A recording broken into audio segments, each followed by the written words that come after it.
welcome. I am here to have a quick chat with my friend Hilary Boucher. And I've known Hilary for about 5 years. We've known each other 5 years, in the blink of an eye.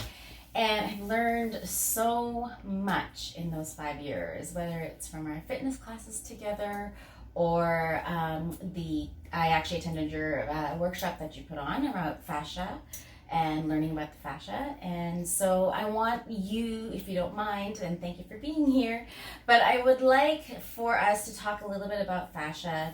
But before we dive into all of that, could you introduce yourself and what do you do? Because you do so much. Yeah. So, I work with bodies, and I work in helping people really find their own personal level of wellness, and that can be on many different ways. Mm-hmm. And so, I'm technically trained as a manual therapist, so I'm trained as a structural integrator. I have a background with fascial stretch therapy, cranial sacral therapy. I'm a birth and postpartum doula, but really what I like to do is help facilitate and guide people in ways that they feel they need to achieve optimal health. That's really powerful work. And I know we were talking earlier about how you integrate, because you also teach meditation, right? Yeah. And how you integrate that piece to your manual work should the body in front of you want to receive. Yeah, totally. Well, I think anytime you're working with the physical form, you're really working with all layers of a person. Right.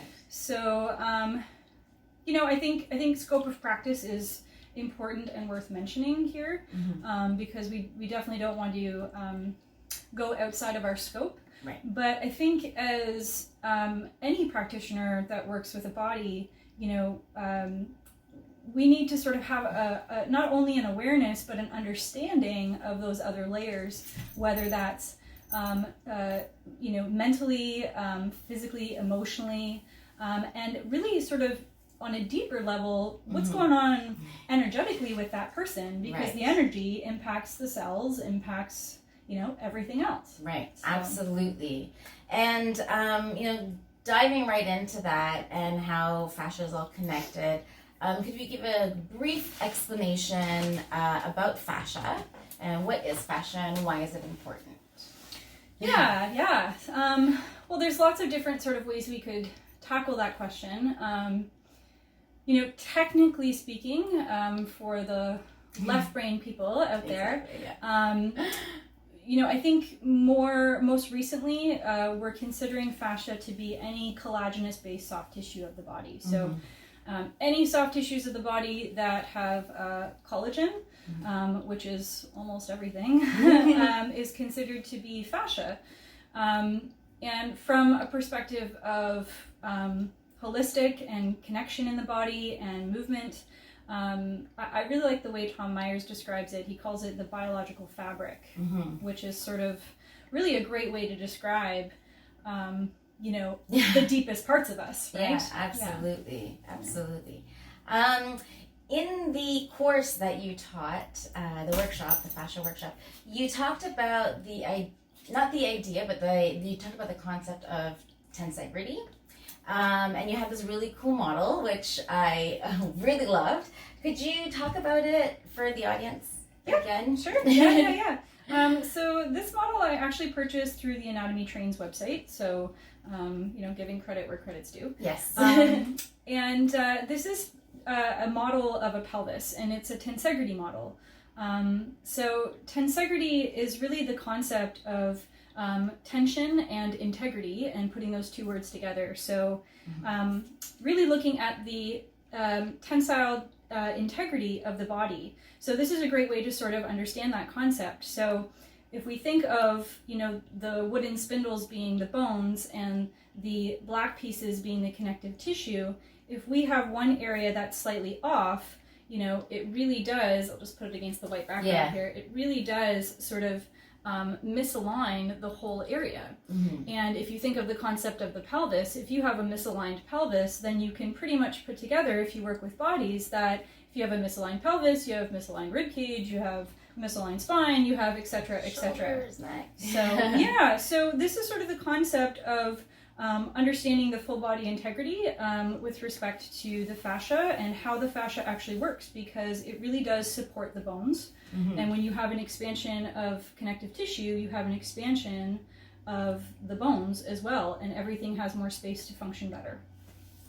And we're so compressed, right? So we're actually doing opposite from what you did, was like spreading it apart, but we're actually sort of generally functioning where it's more compressed, right? So compression hurts because the tensegrity of the body is off. Yeah, exactly. Right? I really like how Ida Rolf, her concept with structural integration was really, she was really a big pioneer actually in looking at the body in relationship to gravity. It was her that really said, we're subject to gravity from the minute we come out of the womb.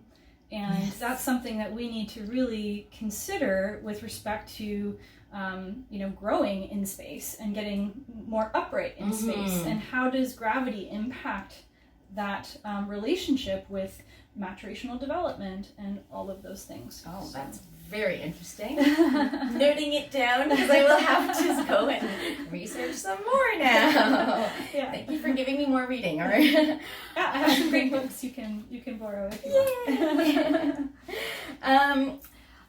want. We don't have too much time, but I do want to first of all say thank you, because that explanation, I think, is it's very clear, and it helped me understand, and hopefully help the audience understand the concept of tensegrity.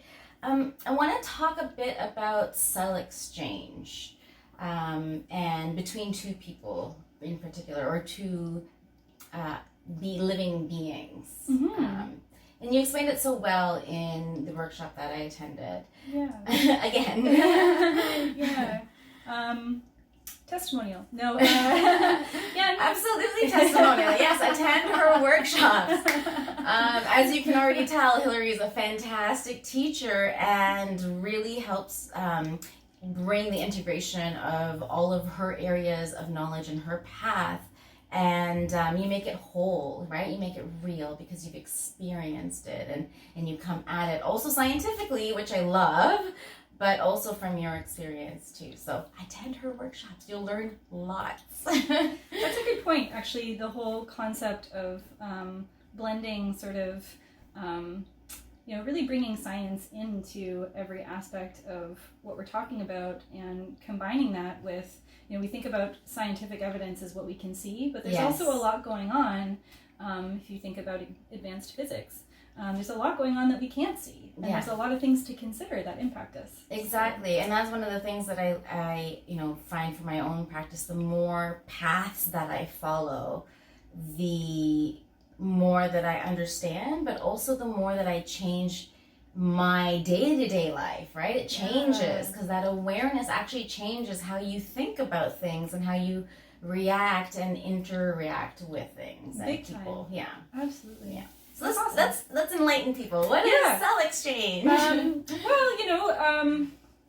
Again, there's sort of different ways that we could approach this, but we in science we understand. I think we learn in grade 10 science actually that cells sort of they exchange information. So we learn that pretty early on, and we understand that. But when we're applying it to concepts like our mental health or our emotional body, that cellular exchange impacts that too. It doesn't just impact our physical cells. Right. And, really more deeply, it starts from a mental perspective or an emotional perspective before our physical cells actually adjust to that experience. So, one of the things, the examples we used in the workshop was talking about plants, because plants are sentient and they feel. And they feel sort of, they process on a slower time frame than humans do. We're a little bit more advanced. But nonetheless, they still are impacted by our energy. And, you know, when we use the word energy, you know, I think sometimes there's associations with, like, you know, the woo-woo world, and right. You know, energy is like, ooh, you know, we need to sort of stay away from that topic. But I really believe in actually diving deep into that, because it's the understanding of energy and energetic exchange that, you know, as practitioners, we can really help our clients on a deeper level if we begin to understand that. So I think it's something we shouldn't shy away from.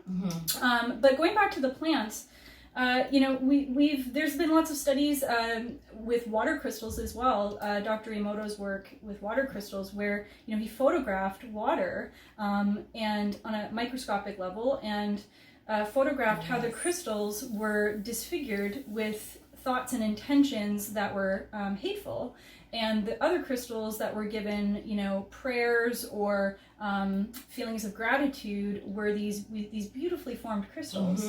And same with plants. You know, they've done studies with vegetation. You know, it lives longer when you're putting positive intentions into it. And I think that really sort of, you know, comes back to the idea of praying before we eat.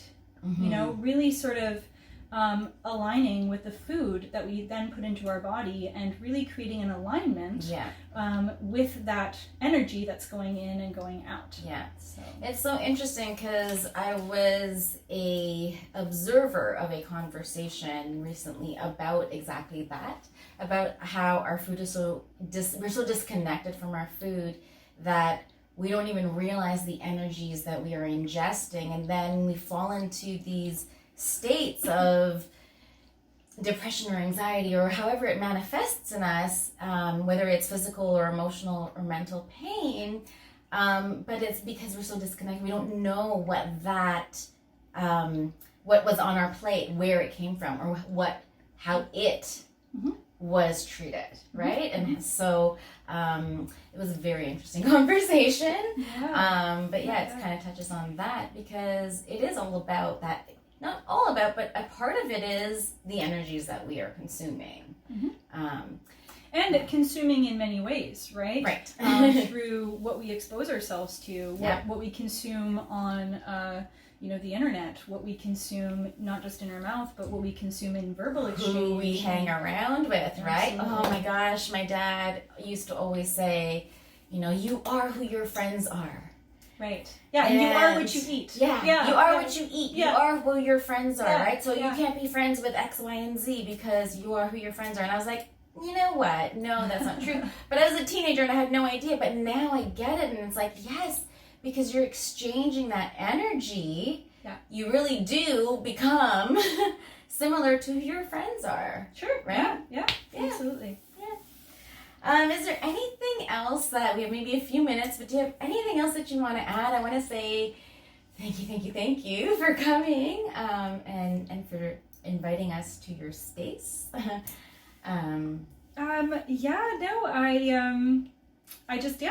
has been great. I really appreciate sort of the conversation and the dialogue, and I think we need to sort of be having these conversations more as practitioners. You know, I think sort of we get really focused on our continuing education, which is a really important avenue. But you know, I think really sort of as individuals, you know, stepping into that role of being willing to be visible and being seen within a community of other health practitioners, and really having those dialogues and exchanges, because the more we do that, the more we can sort of get on the same wavelength and really make some changes. Yeah. Absolutely. Thank you again, Hilary, for coming. Thank you. Or for having us. Thank you. You're welcome. Thank you. Thanks.